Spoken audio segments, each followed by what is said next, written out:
Another scammer alert. I spoke with a my consultation. Actually, these are agencies. They are agencies. They're not licensed. Now, they actually have shown to their website, to their Facebook account or SOCMED accounts that they are bringing a lot of people from overseas and everything. The problem is that one of my consultation, actually, what they did is that the client found an employer.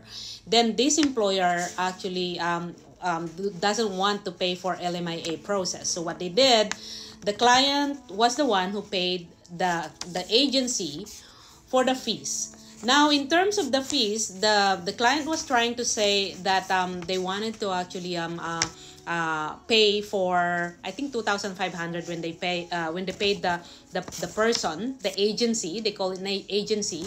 When they paid that person, she want it cash. Ngayon, if you think about it, if they say cash, be careful about it. Kasi there's no, they want cash. There's no representative form. There's no service agreement. There's no invoicing. There's no receipt. That means it's a red flag.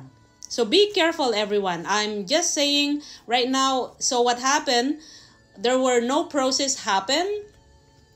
So the family or my client was trying to get the refund because the person literally the job was only to accept the money. That's it, nothing else. There's no immigration process or anything. But again, they are not qualified to process an immigration process or practice immigration law if they don't have license, and they are not possible to actually represent them in terms of the immigration because they're not licensed. At the same time, they are not immigration specialists. So be careful out there. Yes, you can see it on their social media that they've been helping a lot of people in terms of all of this. My question is that, are they licensed?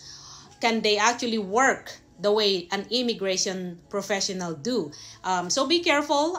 Again, they get victimized, but I will try to get the bottom of this and help them get their money. But at the end of the day, it is $2,500. The only thing we can do is to reach out these people, but they're not licensed, so we cannot complain to them, and there's a crime watch or anything, but it will gonna take the process will gonna be long. So from the very get-go, be careful when you hand your money. Email money transfer is one of the best options for you to be able to get an